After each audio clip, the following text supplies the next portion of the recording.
dia, hoje é terça-feira, 19 de março de 2019. Estamos iniciando mais uma transmissão online do programa Hora da Notícia, que vai ao ar pela Rádio Assunção Cearense, direto de Fortaleza. Estamos aqui em Sobral, aguardando contato lá com o estúdio em Fortaleza da Rádio Assunção, que vai ao ar agora o programa logo após o comercial.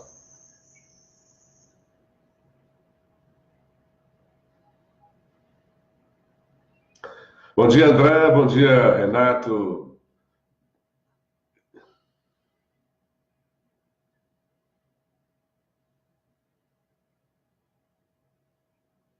Bom dia, Paramuti. Rapaz, você tinha que ter feito essa pergunta antes para me preparar, né?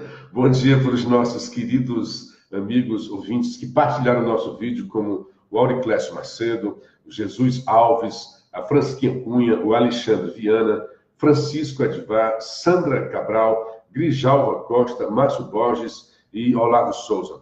A passagem do equinócio é exatamente esse momento que nós estamos existindo, é um fenômeno aí, astronômico, né? E muitos querem tirar da fé popular, né? Que Pata Silva diz que a última esperança é 19 de março, né? Se chove no dia do Santo Padroeiro, chove bem no sertão. Então, muita gente quer ir para o lado cientificista, né? E de dizer, não tem essa história de fé, não tem essa história de santo. Na verdade, é a passagem do equinócio que propiciaria esse momento chuvoso para o Ceará. É um momento aí que são dois momentos durante o ano, na verdade, que tem essa passagem do equinócio. Não tenho essas informações.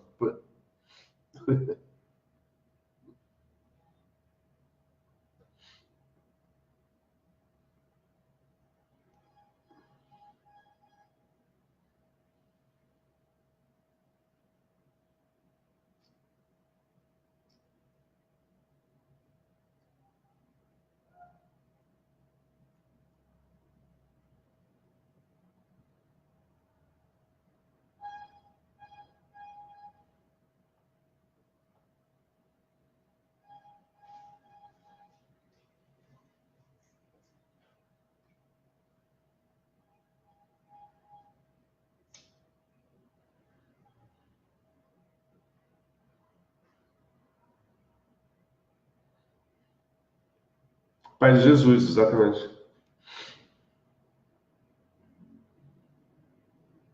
Exatamente. Muito obrigado aí pelo socorro, né? Essa é a informação técnica do que é o equinócio, né? É como diz, equidade, né? Os termos iguais, né? Entre uma coisa e outra. Que geralmente, às vezes, tem períodos em que a noite é maior do que o dia é maior do que a noite, né?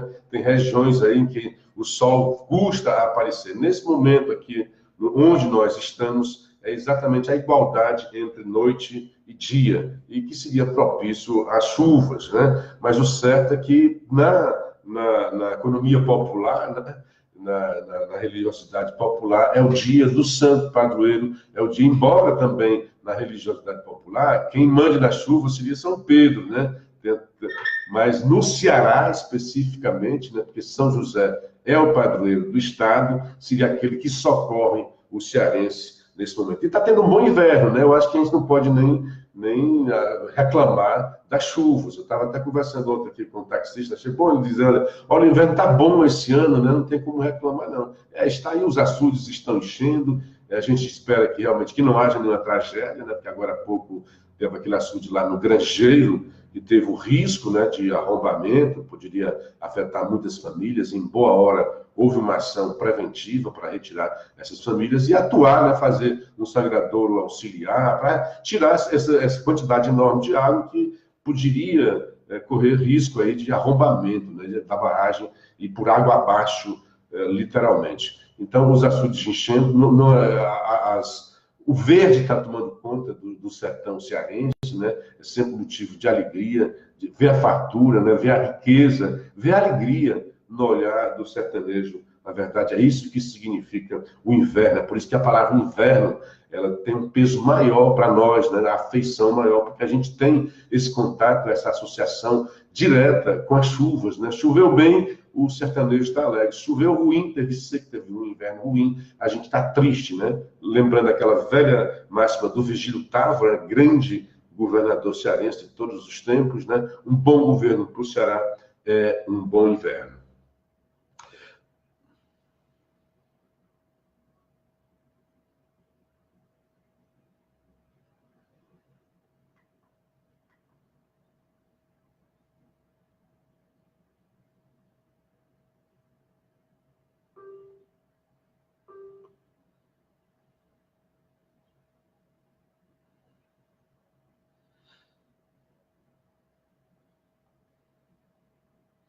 Não só isso, teve uma deputada no Rio de Janeiro, do PSL, que foi condenada por essa prática de rachadinha, né? É porque a vitrine, na verdade, está sendo em cima do governo, né? Então, e como você diz, a Folha, de todos esses tempos, eu até levantei isso daqui, que ela fala de candidaturas laranjas, apenas uma única vez ela disse em manchete, e numa manchete subordinada, uma manchete lá embaixo da sua página, que haveria 14 partidos fazendo a mesma coisa. Se você for atrás e fizer um ranking, né, sério, honesto, verá que o PSL não é o partido que tem mais candidaturas laranjas. E não só de agora. É óbvio que agora, com esta decisão do STF, que é coisa recente, né, a partir do momento em que houve uma proibição, uma estupidez, eu acho, né, a proibição de doações da área privada, e aí que o Estado passou a ter a obrigação de dar dinheiro para os partidos políticos. E na cauda dessa resolução,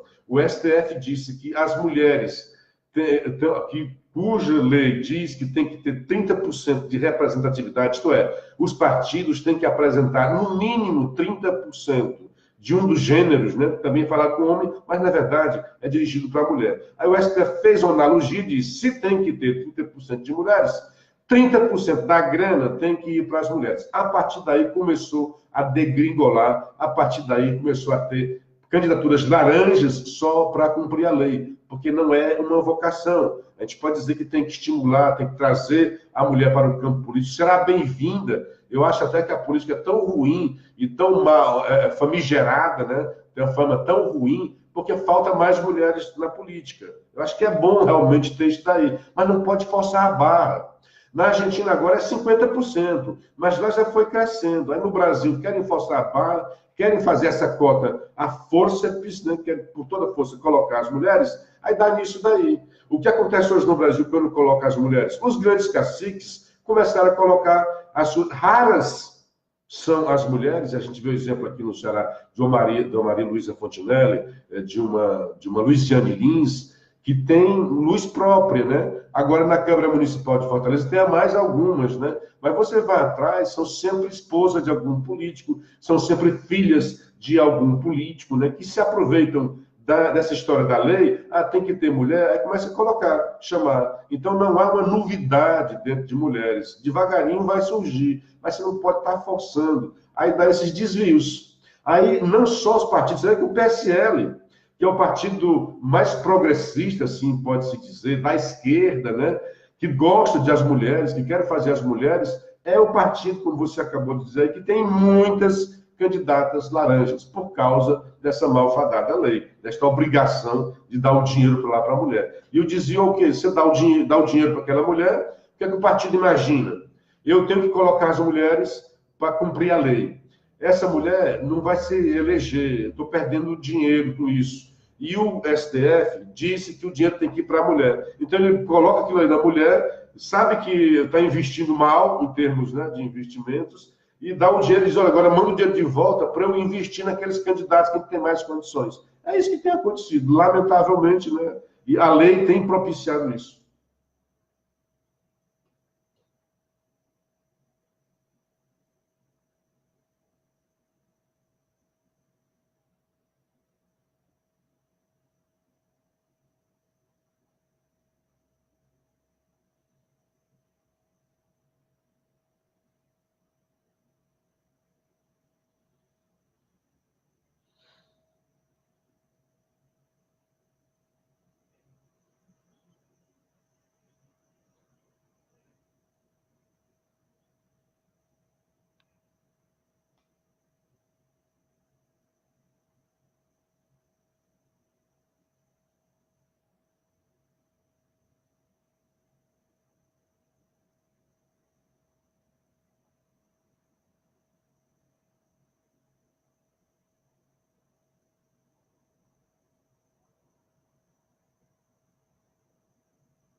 é o que o Bolsonaro diz, olha, todos têm que dar sua cota de sacrifício, né? Não é inadmissível que os militares, com todo o respeito, né, que se deva ter aos militares, honra aos militares, mas é inadmissível que apenas 30 anos, né, lá nos Estados Unidos, eles têm muito mais benefícios, eles têm muito mais privilégios, eles nem contribuem para a União, mas é um país que vive em guerra. Aqui no Brasil, quando é que nós temos guerra? O que é que fazem os militares brasileiros, né?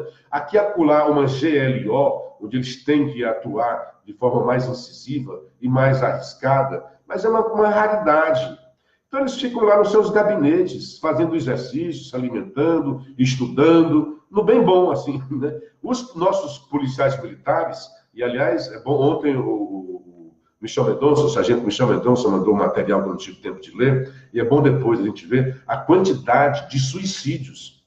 Já se torna alarmante o número de suicídios dentro da corporação de policiais. Então, precisa a gente também se preocupar, porque é realmente uma profissão estressante. Essa sim, esses policiais que estão no dia a dia, nas ruas, enfrentando a bandidagem, eu concordo, dos 30 anos. Mas os militares, de todas as forças, com todo respeito, eu acho que são cidadãos, né, de bem, são cidadãos bem nutridos, bem cuidados e que podem perfeitamente contribuir para o país com mais anos. Nós não temos... Não, 35... Pois é, 35 anos é o que nós já cidadãos comuns somos submetidos. É o tempo mínimo que o cidadão comum é submetido. Nós estamos trazendo agora os militares para dizer, olha, vocês também são cidadãos comuns e colocam isso daí. 14% a alíquota é aquilo que o governador Camilo Santana já fez aqui no Ceará, né? Porque precisava fazer isso daí. Por isso é até estranho Camilo Santana se levantar contra a reforma da Previdência quando ele primeiro se adiantou aqui no Ceará. Como disse muito bem colocado por você, né, é possível que alguns pontos da reforma possam ser aperfeiçoados, possam ser melhorados, mas que essa reforma é necessária, não há dúvida. A própria população brasileira já está consciente disso. Houve agora a pesquisa do IPESP, mais da metade, eu já não sei nem quais são os números, não guardei aqui, de 54% a 60% da população compreende a necessidade da reforma brasileira. Lamentavelmente, políticos oportunistas, e eu vejo isso com pesar, que nosso senador Cid Gomes e o nosso querido Ciro Gomes estejam nessa. Recentemente aqui, nesse encontro, lá na Assembleia, quer dizer, é uma semana, o Ciro disse isso, que ele não gostava dessa reforma, mas disse, mas nós somos brasileiros, estamos no Brasil e ela é necessária. Olha, em passo seguinte está o seu partido fechando questão contra a reforma da Previdência. Isso é oportunismo. Por que eu chamo de oportunismo? É porque essa reforma é necessária, não só necessária, quanto urgente. Se essa reforma não passar, o governo Bolsonaro vai para o beleléu. Mas antes de o governo Bolsonaro ir para o beleléu, a sociedade brasileira é que vai para o beleléu. Então, você querer uma coisa ruim para a sociedade brasileira, só para desgastar o presidente de plantão, isso é péssima política, isso é péssima prática política e de pessoas inteligentes. Eles sabem da necessidade. O Ciro, o Cid, são pessoas inteligentes, como não? E sabem perfeitamente da necessidade da reforma. Assim como sabem que se essa reforma não passar, o governo Bolsonaro vai para o sal. E aí eles teriam condições de voltar como salvadores. Esquecem de que, quanto mais tempo passar para fazer a reforma, mais amarga ela será oferecida para os brasileiros. Então, é até um contrassenso. Procure, então, botar a mão na consciência e aprovar com a urgência necessária essa reforma da Previdência. Essa mesma pesquisa, aliás, que diz que os brasileiros estão favoráveis à presidência, deu aí que Bolsonaro caiu 7 pontos percentuais na sua popularidade. A pesquisa do IPESP. É óbvio que não tem que estar se preocupando com a popularidade o tempo todo. E, obviamente, essa popularidade vai cair ainda mais quando tiver a ideia da reforma, porque ela é realmente amarga, só que necessária. Agora, ao final, o que precisa ver agora é o final do mandato. Tem que fazer logo essa reforma para que o país volte a caminhar, porque duas coisas. Ao lado dessa reforma, o que é que você vê? A Folha de São Paulo disse a manchete assim: descolada da realidade, a Bolsa de Valores bate recorde. Ora, descolada da realidade é esse tipo de jornalismo. Porque a Bolsa de Valores é feita por profissionais atentos. Eles não estão ali a favor ou contra o governo. Eles estão ali para lucrar com seus negócios. E é isso que faz a humanidade caminhar. E é isso que faz o progresso. E é isso que faz o bem-estar social. É o lucro que muitos dos socialistas renegam. Mas é a busca do lucro que faz com que a gente tenha bem-estar, que a gente possa estar falando aqui com vocês, estar debatendo, que a gente possa ter todas essas comodidades que a modernidade trouxe para nós. É a busca do lucro. Pois bem, a Bolsa de Valores bateu pela primeira vez a casa dos 1.000 pontos. Então, é o quê? Achando que o país vai dar certo. Está apostando, né? E eles vêm antes que a gente, porque eles têm muito mais informações. Aí fica o jornal dizendo que a Bolsa está descolada da realidade. Ora, descolada da realidade como, né? É possível que a percepção do povo, que tem menos informação do que eles, diminuiu, né? Nessa pesquisa, dizendo que não sabe se o governo vai ser tão bom quanto achava que era, mas o mercado já está antenado e apontando para isso. Outra coisa assim, que o jornalismo, vocês já até colocaram aí, né? Eu também estou soltando loas aqui, essa história de abrir o visto, e a Folha já coloca assim, a frase primeira assim: sem reciprocidade, Bolsonaro abre o visto para os Estados. Aí querem colocar os Estados Unidos sempre como uma coisa que a gente esteja subserviente aos irmãos do Norte, né? Mas está lá, Canadá, Japão, são países emissores, Austrália, são países emissores de turistas, e são esses turistas que mais deixam divisas nos países que são visitados por eles. Então, nós queremos, não só eu, presidente, não só daria um visto, mas diria assim: olha, se vocês vierem para cá, eu vou dar um dia de diária para vocês aqui no hotel.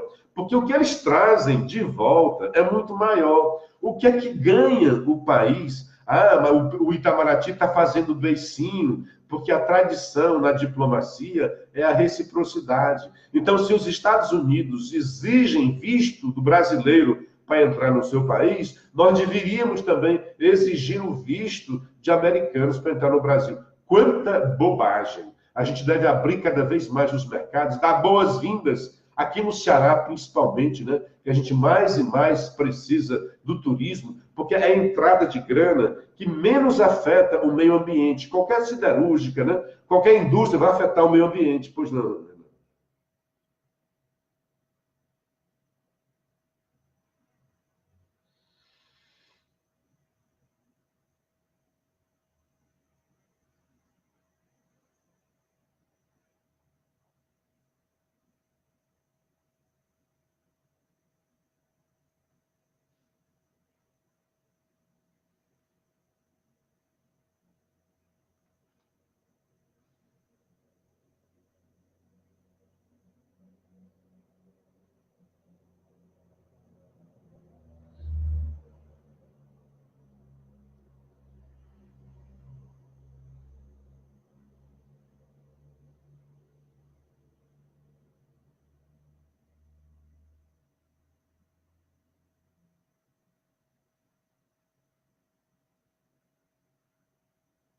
Pois é, a Folha está dizendo, sem recíproca. Deixa eu dar um bom dia para falar em turismo. Bom dia para Buongiorno, Fernanda, na Itália, a Sandra de Guetti, no Japão, a Catarina Soares, desejando um bom feriado.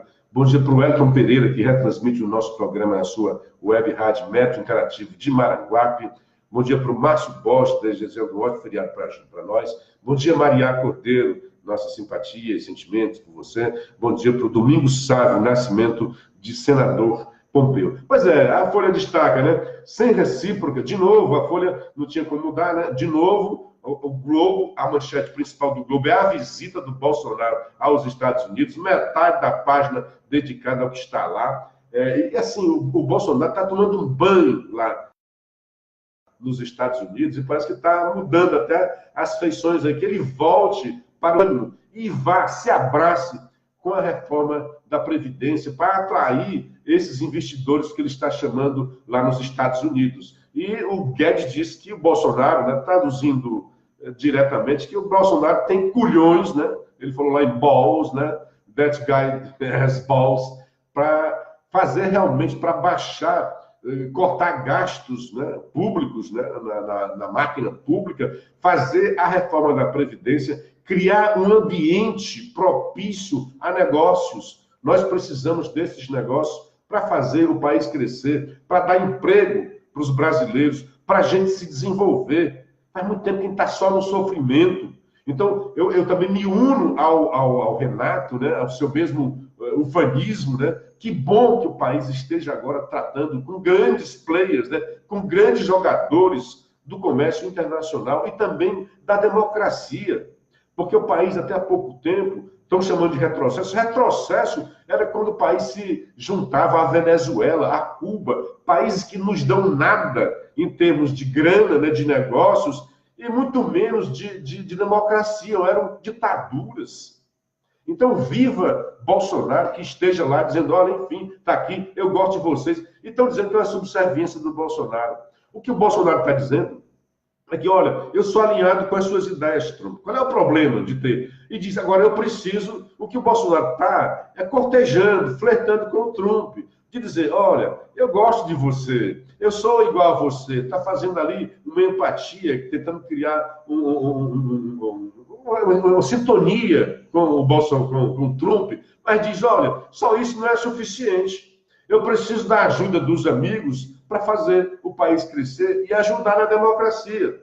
E aí ele foi na coisa certa, assim, acredito no poder bélico dos Estados Unidos para forçar a Venezuela, para libertar esse povo da Venezuela. É bom para o Brasil que a Venezuela saia dessa ditadura em que eles estão impingidos lá, que floresçam também economicamente, até para a gente ter trocas comerciais com a Venezuela. Nesse momento, nós não temos trocas comerciais com a Venezuela, porque o país está no buraco, tem o que oferecer, está acabado e tem que ser resgatado. Uma outra coisa importante que foi feita lá nos Estados Unidos, que sempre militares e também a área da diplomática, né, a chancelaria, via assim, não, usar a base americana só se os americanos deixar que eu tenha o seu conhecimento tecnológico. Olha, é muita bobagem e é muita ingenuidade achar que os Estados Unidos vêm para cá, os caras investiram tanto na tecnologia bélica, vai dar de graça, de mão beijada para os Estados Unidos. Há quanto tempo? Pois é, há quanto tempo, Renato, nós estamos deixando de ganhar dinheiro, de entrar dólar no Brasil, por causa dessa posição boba, né? Os caras vão usar a base de Alcântara e vão pagar ao país pelo uso. E vão dizer, olha, nós vamos te pagar. Nós estamos usando isso aqui e vamos te pagar por isso. Agora, entregar para você de mão beijada as informações tecnológicas de um país, de soberania do país. Quer dizer, nesse caso do Brasil, o Brasil falava em soberania, mas os Estados Unidos estão atingindo em que é a soberania? Ao contrário, está pagando pelo uso da base de Alcântara para lançamento de satélites. Bem-vinda também essa assinatura de convênio que foi feita lá nos Estados Unidos para o uso da base de Alcântara para entrar mais dinheiro americano no Brasil.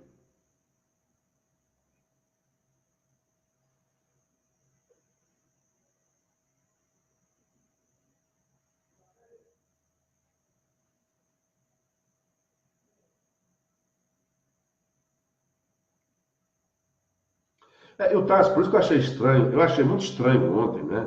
Olha, seria esquisito, eu acho que seria uma coisa de criança se o Tasso assinasse. Tá? Depois que o Tasso assinou e retirou a assinatura e justificou, e para mim a justificativa está plausível, ele voltar atrás de novo para assinar, eu acho que não pegaria muito bem para o senador. Acho que seria coisa de moleque, né? Puxa, eu assinei naquele primeiro momento, fui alertado, foi o que ele disse, né? Fui alertado pela minha assessoria jurídica que não há fato determinado e só se pode ter a CPI com fato determinado, por isso eu retirei. Aí agora, de uma hora para outra, porque não tem novo fato determinado, não. E assim, por mais que a gente queira e tal, não vai ter. Essa CPI não vai sair. O Alcolumbre já deixou muito claro isso. Ele arquivou da primeira vez e vai arquivar agora de novo. Porque de novo, não tem o fato determinado. Não tem um fato determinado. Sem um fato determinado, não vai abrir. E, além disso, mesmo que houvesse um fato determinado, ele ainda argumentou: esse não é o momento de instabilidade política. Quando houver um fato determinado, tem que ir lá. Essa acusação que eu vi aí, leviana, do Cajuru, olha, você fez isso vendendo suas sentenças. Cara, se você tem que ter responsabilidade. Diga qual foi a sentença que você vendeu e por quanto foi. Porque é fácil. Eu posso chegar a dizer que o Cajuru também se elegeu com voto roubado, né? Se o cara é inimigo do Cajuru, que ele se elegeu por cima de propina. É muito fácil você jogar pedras nas pessoas, nas autoridades. Enquanto no fato, já que ele é um parlamentar e tem muito mais condições de que eu e você, nós três juntos, de investigar, investigue e aponte. Mas não ficar dizendo, foi as sentenças que vocês venderam. Pois é, eu falei 1000, mas a manchete da Bolsa, da Folha é assim: Bolsa bate recorde de pontos e se descola da economia real. É quase os 1000.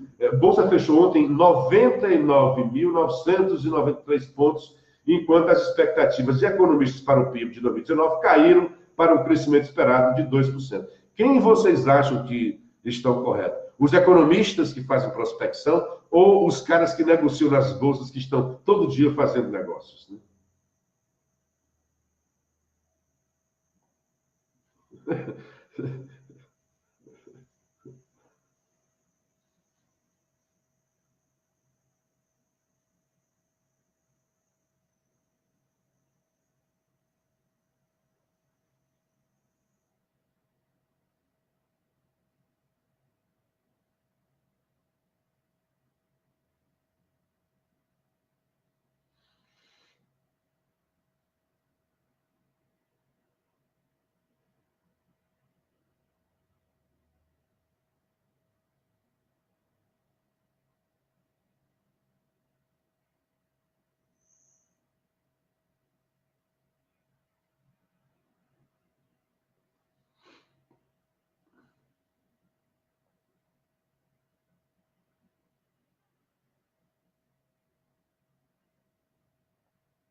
Eu vou só citar aqui a Castanhede, interessante que ela sempre, né? Ela falando sobre o acordo de salvaguardas, foram longamente discutidos, sofreram incontáveis mudanças e são considerados positivos tanto para o Brasil quanto para os Estados Unidos.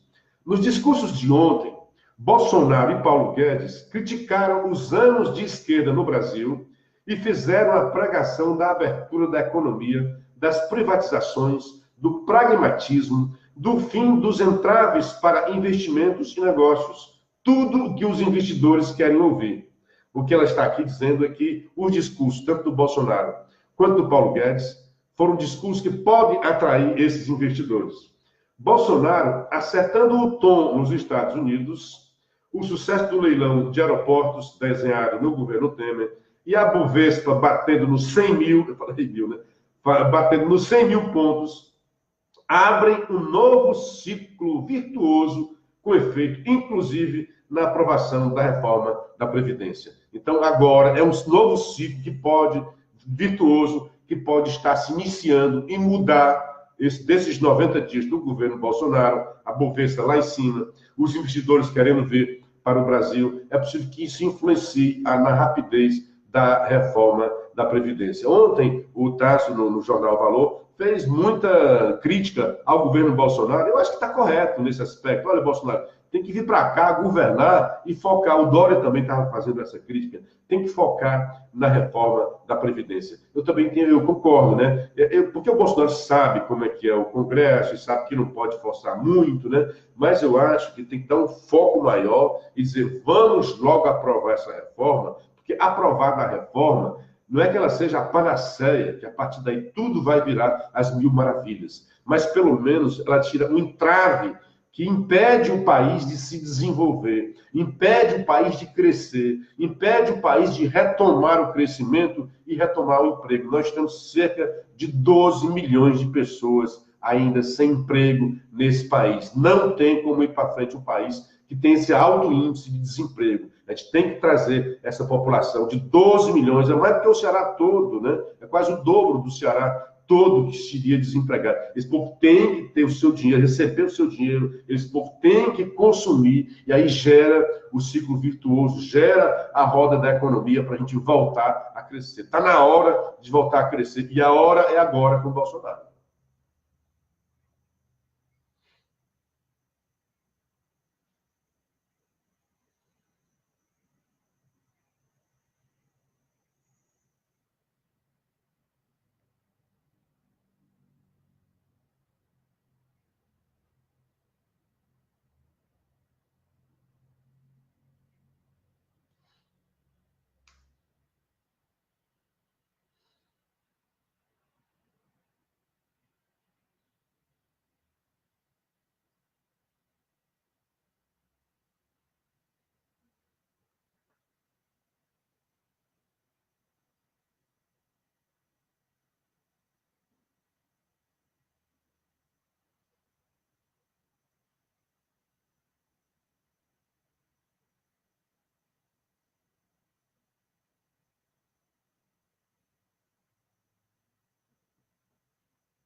O Idalberto Gurgel, e aliás, ontem, né, primeiro assim, o advogado do Lula não queria que o depoimento fosse em sigilo.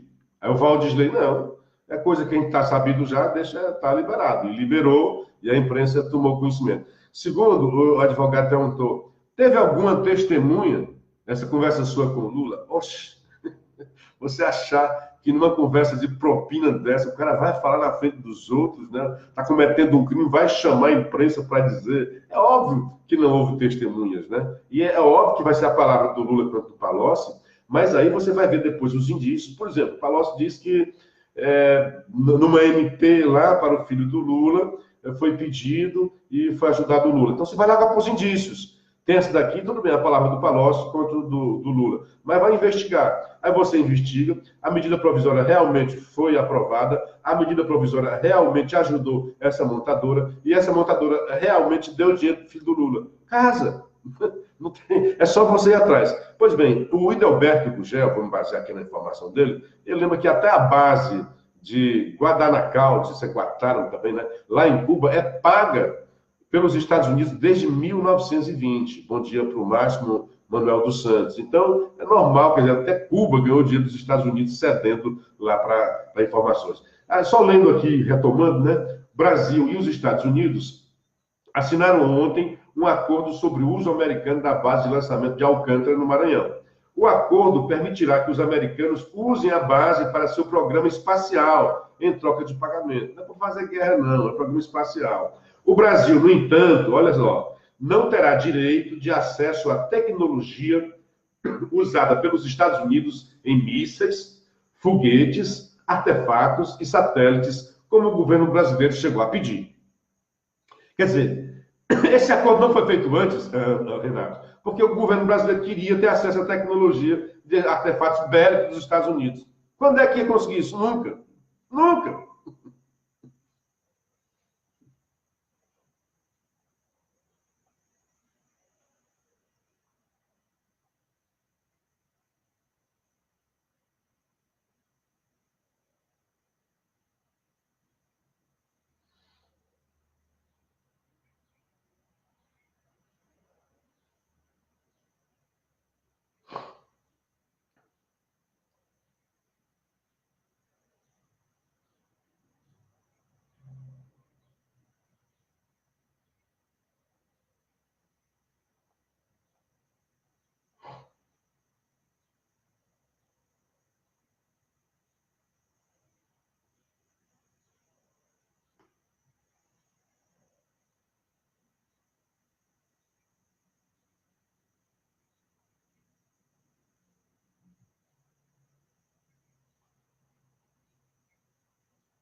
Bom, deixa eu dar um bom dia para o Ronaldo do Benfica. O Ronaldo faz aqui umas coisas contra alguns políticos, que eu não posso dizer, né? E nem alugar o nosso espaço para dizer. Mas um bom dia para ele. Fugiu agora aqui, ó. O Ronaldo do Benfica. Doutor Ângelo Magalhães, lá do Chaval. Que mais aqui? A Gorete Alencar, o Elias aqui de Sobral, mandando um abraço para todos nós. E também o Sérgio Araújo, lá de Juazeiro, mandando um bom dia para nós.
É verdade.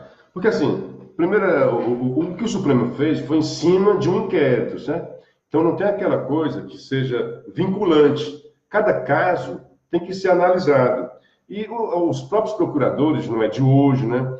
Quando daquela vez em que, também por iniciativa do Gilmar Mendes, que viu que estava havendo excesso na Lava Jato, e realmente havia aquela história da busca coercitiva, dentro do nosso arcabouço jurídico, ela só deveria acontecer depois que a pessoa chamada pela polícia, né, por quem quer que seja, né, pelo órgão investigador, ela se recusasse. Só então teria essa coerção, e ir debaixo de vara para a justiça. E estava vendo um certo exagero, o Gilmar chamou o fatal feito, né, e disse, olha, não é bem isso daí. Quando o Supremo, então, proibiu, em determinados casos, a condução coercitiva, o que fizeram a partir daí os procuradores? Passaram a pedir a prisão provisória, a prisão preventiva, que daí também passou a se banalizar. O que é que vai acontecer agora? O que é que diz a brecha? Como que não é uma coisa vinculante e tal, tem que ser cada caso investigado, deve ser mesmo, o que é que os procuradores estão fazendo?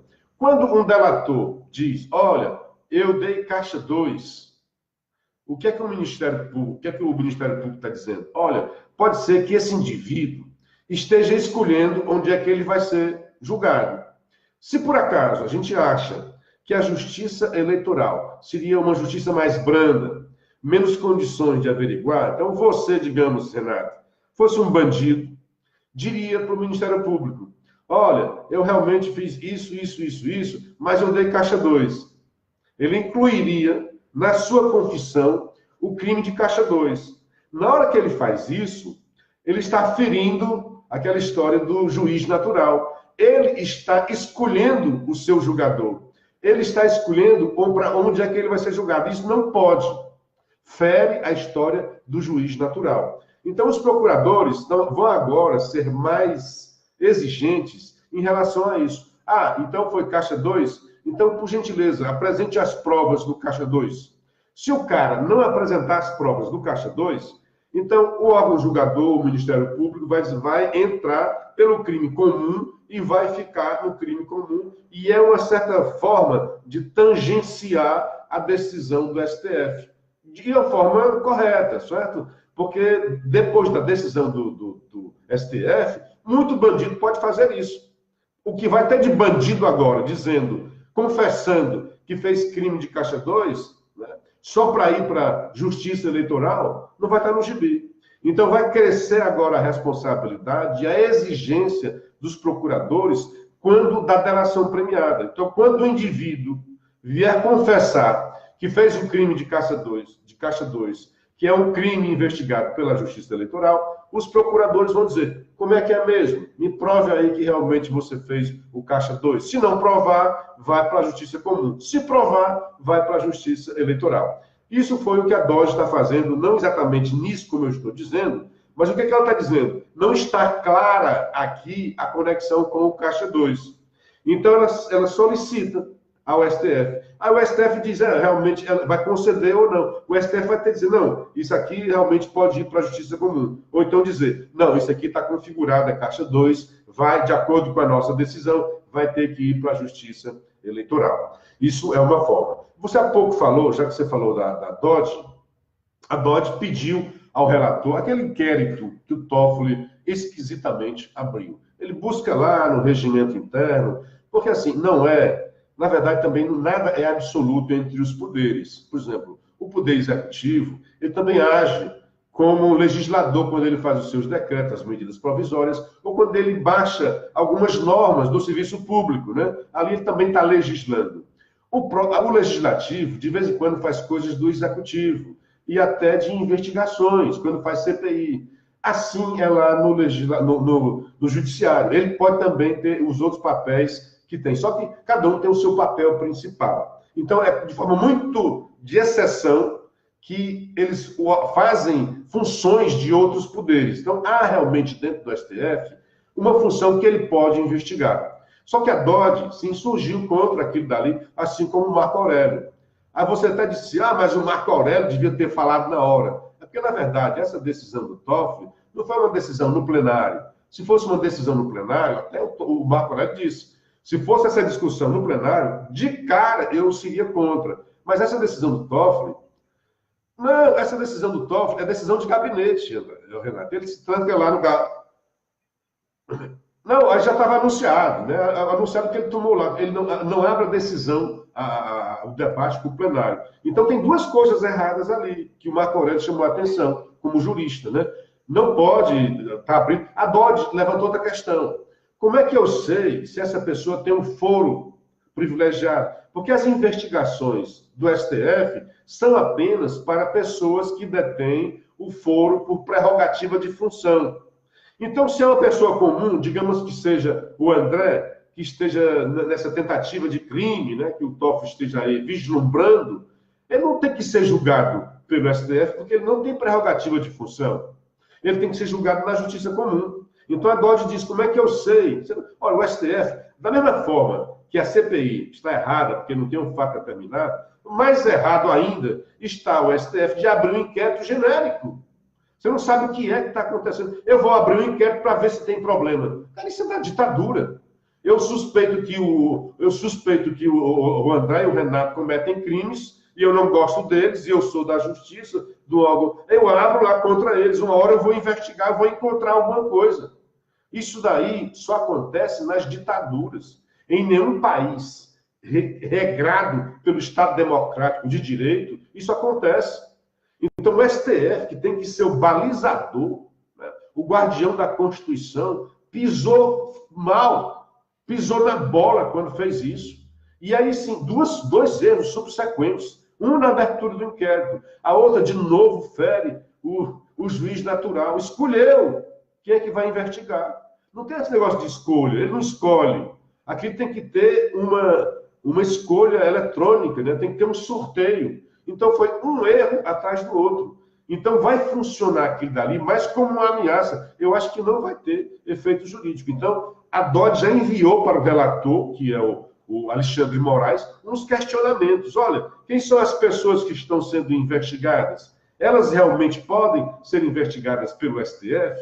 Elas têm o foro por prerrogativa de função? Então tem assim um rosário de erros dentro do STF. E é tudo bem que isso é um erro besta, não merece uma CPI. Mas aqui sim nós temos um erro claro do STF que pode sim ser questionado.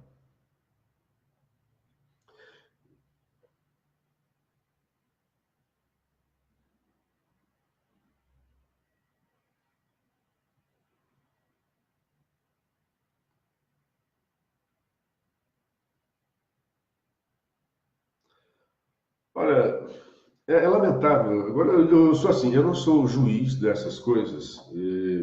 Eu sou fã do Michael Jackson, assim como você até então era. Essas suspeitas sempre apareceram. Agora, eu acho muito lamentável quando essas suspeitas vêm agora, né?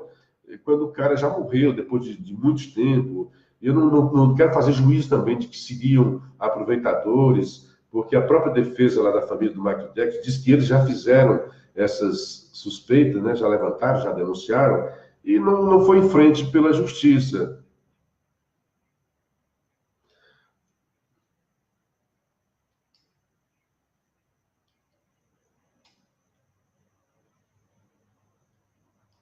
Pois é, mas assim, para nós, né?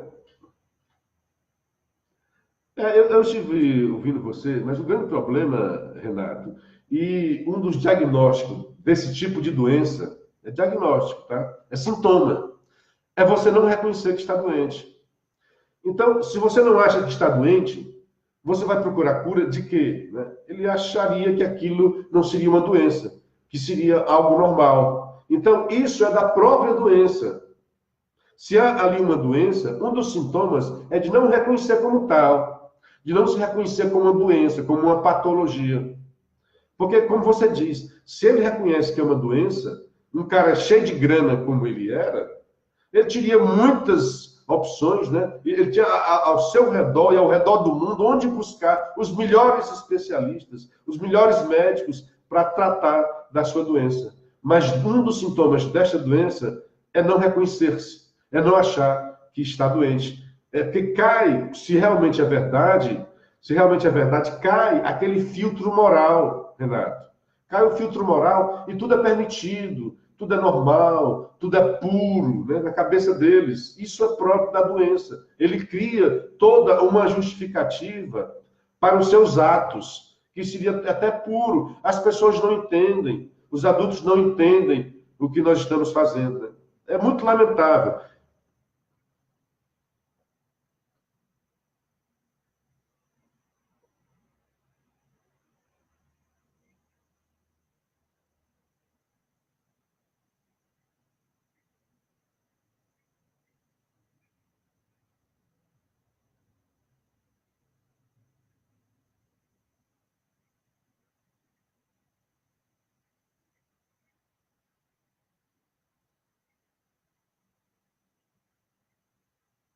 Mas é como eu lhe digo, cara, ele não vai procurar cura se ele não se acha doente. Ele não se acha doente. Então não teria como procurar cura. Para ele é normal. E outra coisa, nos Estados Unidos tem isso. Quando a pessoa, e principalmente celebridades, aquilo pode trazer um prejuízo de imagem para ele negocia. Como ele tem muito dinheiro, então muita gente ganhou também dinheiro em cima do Michael Jackson. Eu não sei. Eu não quero defender o Michael Jackson dizendo que ele não fez. Também não quero acusar dizendo que ele fez e os caras estão corretos. É a versão de umas pessoas para uma outra que não está mais viva e não pode se defender. Então, eu fico sempre com o pé atrás nessas questões. Bom dia para Lulu Araújo, para Sandrinha Valéria. Bom dia, meninos. O programa hoje está top.